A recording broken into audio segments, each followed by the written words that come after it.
There are actually two statements which are two different problems in the question. The first problem is, Bismillah salatu wassalam ala Rasulillah. The first problem is, I can't pray 5 times a day. I can't do it. Now, I don't believe you. Whoever said I can't do it, I don't believe you. You know why? Because I believe Allah. And now I didn't say I believe in Allah. I said I believe Allah. There's a difference, right? I believe in Allah means I believe Allah exists. I believe in Him. But when I say I believe Allah, it means I believe what He says. He says, subhanahu wa ta'ala, لا يكلف الله نفسا إلا وسعها. Allah does not burden anyone except unless they are able to carry that burden.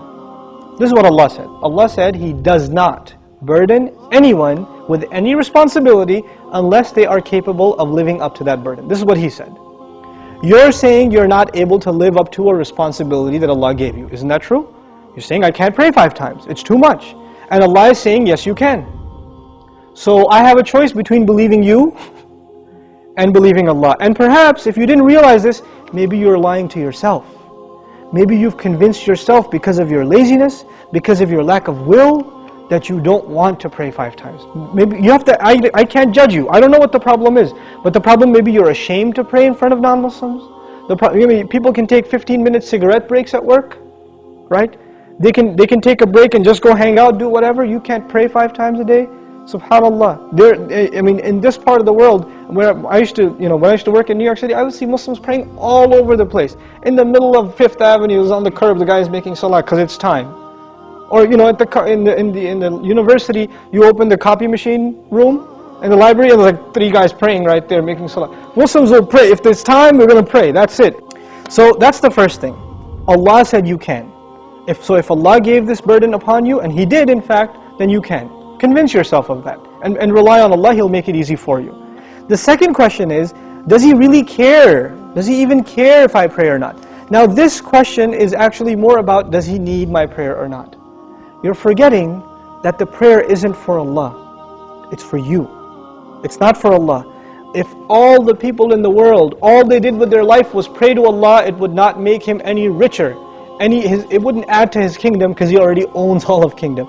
And if no one mentioned Allah ever again, it doesn't diminish His dominion, His kingdom, His glory in any way. He doesn't need us. We need Him. We need Him. So the question is, do you feel like you need to pray? Do you feel like that's a need in your life? And if it's not, if you feel you're free of, begging Allah for His help, turning to Allah and submitting before His commandments, then that's a serious problem with your faith. It's become weak, and this question only came up because you've been distanced from Allah for so long that shaitan can come to you and say, yeah, I know you used to feel bad about not praying, let's just get rid of that bad feeling and replace it with, well, why do I have to pray anyway? That's the next phase of that disease. The first part was, at least it was diagnosed, but at least you had some bad feeling. Guilt was still there. That's a gift from Allah. When that guilt even goes away and you say, Allah doesn't need my prayer, it's all good. So long as I'm doing good. And that's the last part I want to talk about, this so long as I'm doing good part. Who defines what's good? There are 2 kinds of good in this world. Please remember this, okay? There are 2 kinds of good. There's ethical good.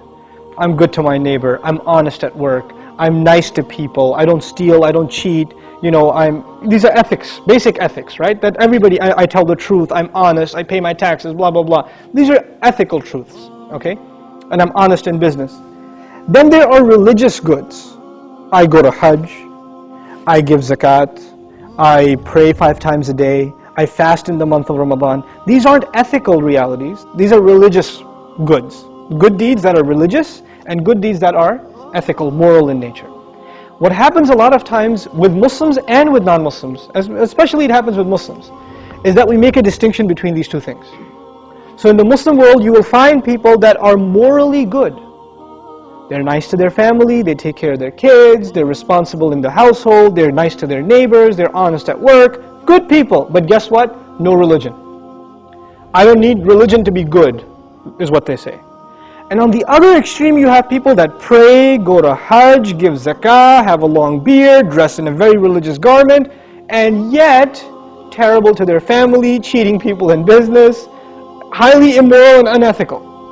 So what's happened is we have separated the 2 dimensions of goodness. Moral goodness, ethical goodness, and religious goodness.